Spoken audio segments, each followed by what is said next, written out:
যুৱ মঞ্চই আপোনালোকৰ যোগেদি সন্মানীয় মুখ্যমন্ত্ৰী ডাঙৰীয়া তথা অসম চৰকাৰক আমি ধন্যবাদ জ্ঞাপন কৰিছোঁ পোনপ্ৰথমতে। কাৰণ আজি এই বিদেশী বিতৰণৰ ক্ষেত্ৰত অসম চৰকাৰ তথা সন্মানীয় মুখ্যমন্ত্ৰী ডাঙৰীয়াই ভূমিকা পালন কৰিছে, আমি তেখেতক ধন্যবাদ জ্ঞাপন কৰিছোঁ আৰু আমি কথা দিছোঁ তেখেতক এই ক্ষেত্ৰত আমি সহযোগ কৰিম। কাৰণ অসমীয়া যুৱ মঞ্চৰ স্পষ্ট কথা আগৰ পৰা আমি কৈ আহিছোঁ যে ভালৰ লগত ভাল, বেয়াৰ লগত আমি জমকাল। অসমীয়া যুৱ মঞ্চৰ স্পষ্ট কথা যে ভালৰ লগত ভাল, বেয়াৰ লগত জমকাল। গতিকে মুখ্যমন্ত্ৰী ডাঙৰীয়াৰ এইটো এটা আদৰণীয় পদক্ষেপ। গতিকে আমি এইটো আদৰণি জনাইছোঁ, সমৰ্থন জনাইছোঁ।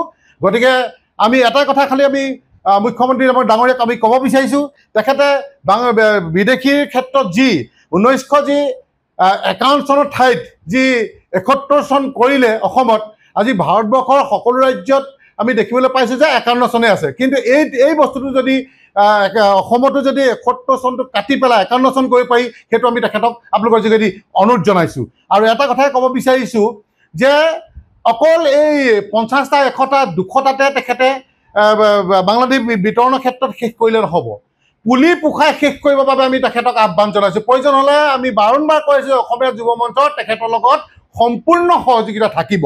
গতিকে আমি যদি সঁচা অৰ্থত যদি আজি মুখ্যমন্ত্ৰী ডাঙৰীয়াই অসম তথা অসমীয়া কথা ভাবিছে বা সঁচাকৈ যদি তেখেতে অন্তৰাত্মাৰ পৰা যদি বিদেশী বিতৰণৰ ক্ষেত্ৰত সঁচাকৈ মাত মাতিছে, আমি এটা কথা অনুৰোধ জনাব বিচাৰিছোঁ যে তেখেতে বাকীখিনি ক্ষেত্ৰত যিদৰে বাঘৰ দৰে জঁপিয়াই পৰে, এই বাংলাদেশী ক্ষেত্ৰতো এই অবৈধ নাগৰিকৰ ক্ষেত্ৰতো বাঘৰ দৰে জঁপিয়াই পৰিবলৈ আমি তেখেতক আহ্বান জনাইছোঁ। আমি দেখিবলৈ পাইছোঁ যে বাৰে বাৰে আমাৰ যিসকল আমাৰ খিলঞ্জীয়া মুছলমান হওক বা হিন্দুৰ ক্ষেত্ৰত আমাৰ ভাই ক্ষেত্ৰত আপোনাৰ সংঘৰ্ষ আনিবলৈ চেষ্টা কৰি আছে।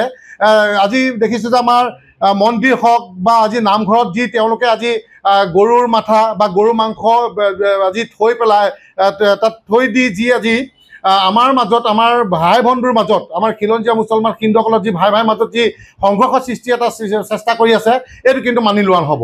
চিধা কথা, স্পষ্ট কথা, বাংলাদেশী ইয়াৰ পৰা যাব লাগিব। আমি শেষবাৰৰ বাবে ৱাৰ্ণিং দিছোঁ, শেষবাৰৰ বাবে চৰকাৰৰ লগতে আমি অসমীয়া যুৱ মঞ্চক ৱাৰ্ণিং দিছোঁ যে কোনো ধৰণৰ যাতে তেনেকুৱা ধৰণৰ আৰু কাম নকৰে। কাৰণ যদি আমি সঁচাকৈ আমাৰ মা ভনীক যদি আমি সঁচাকৈ যদি আমি কোনো ধৰণৰ চিন্তা নোহোৱাকৈ যদি তেখেতলোক ঘূৰা ফুৰা ক্ষেত্ৰত আমি এৰি দিবলৈ হয়, কিন্তু এই বাংলাদেশী সঁচাকৈ খেদিব লাগিব। কাৰণ কেলৈ আমি সেইদিনা গোলাঘাটত দেখি পালোঁ যে কেইজনমান যুৱকে এজনী আমাৰ হিন্দুৰ ছোৱালীক জোকাইছে বা হাত দিছে।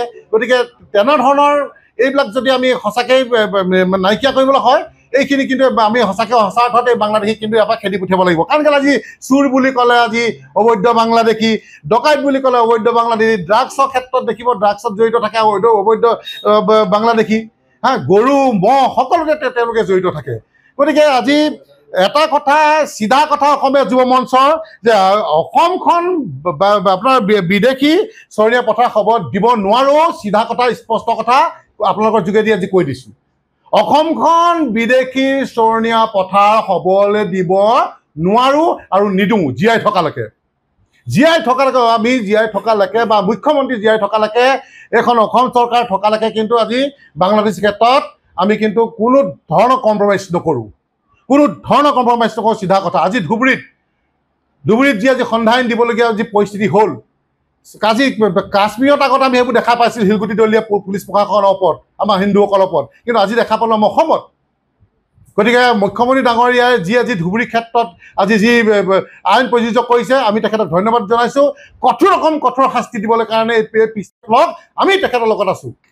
কোনোবা থাকক নাথাকক, আমি আজি দেখা পাইছোঁ যে কোনোবা দল সংগঠন হওক, ৰাজনীতিকৰ দলেই হওক, সঁচা অৰ্থত যদি আপোনালোকে অসমখনক সঁচাকৈ যদি আপোনালোকে ভাল পায়, তেতিয়াহ'লে মুখ্যমন্ত্ৰীক সহযোগ কৰক। কাৰণ কেলৈ বাংলাদেশী বিতৰণৰ ক্ষেত্ৰত তেখেতে যিদৰে আজি যিভাগে আজি গৰজি আছে, আজি যিদৰে তেখেতে বাঘৰ দৰে জঁপিয়াই পৰিছে, তেখেতক এই ক্ষেত্ৰত সহায় কৰিবৰ বাবে আমি সকলোকে অনুৰোধ জনাইছোঁ। কাৰণ কেলৈ আমি বাংলাদেশী পক্ষত থাকিব লাগে, বিপক্ষে থাকিব লাগে।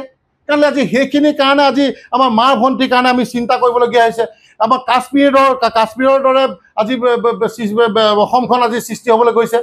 আৰু এটা কথা আমি মুখ্যমন্ত্ৰী আপোনালোকৰ যোগেদি আমি অনুৰোধ জনাব বিচাৰিছোঁ যে এই যে আমি দেখা পাইছোঁ যে আপোনালোকে আমি সকলোৱে গ'লে দেখি পাওঁ যে আজি মেঘালয় যদি আমি যাওঁ তাত ডাউকু বুলি এটুকুৰা জেগা আছে দেখিছে এইটো ইণ্ডিয়াই নে বাংলাদেশৰ বৰ্ডাৰ নে আমি ধৰিবই নোৱাৰোঁ গতিকে গোটেই বাংলাদেশ আপোনাৰ বৰ্ডাৰটো চিল কৰিব লাগে গোটেই বাংলাদেশটো বৰ্ডাৰটো চিল কৰিব লাগে আৰু যদি বাংলাদেশী এইফালে অহা বা কিবা কাটা তাৰ পাৰ কৰি যদি কিবা অহা দেখে একদম ডাইৰেক্ট গুলিয়াই দিব লাগে এনকাউণ্টাৰ চিধা এনকাউণ্টাৰ কৰি দিব লাগে গতিকে বাংলাদেশী ক্ষেত্ৰত অবৈধ নাগৰিকৰ ক্ষেত্ৰত কোনো ধৰণৰ কম্প্ৰমাইজ নকৰিবৰ কাৰণে মুখ্যমন্ত্ৰীক আমি অনুৰোধ জনাইছোঁ আৰু আকৌ আপোনাক যোগেদি এইটোৱে কৈছোঁ যে মুখ্যমন্ত্ৰী ডাঙৰীয়া আপুনি যি কাম কৰিছে ভাল কাম কৰিছে যি পদক্ষেপ আজি বাংলাদেশী বিধানৰ ক্ষেত্ৰত যি পদক্ষেপ লৈছে খুব ভাল সুন্দৰ পদক্ষেপ লৈছে আমি অসমীয়া যুৱ মঞ্চ আপোনাক আদৰণি জনাইছোঁ আৰু আপোনালোকক সমৰ্থন জনাইছোঁ আৰু আপোনাৰ লগত সহযোগিতা আমাৰ সদায় আছে আৰু সদায় থাকিব কাৰণ এই পিচাকবিলাকক যদি আমি শেষ কৰিব নোৱাৰোঁ এই নৰপিচাকবিলাকক যদি আমি শেষ কৰিব নোৱাৰোঁ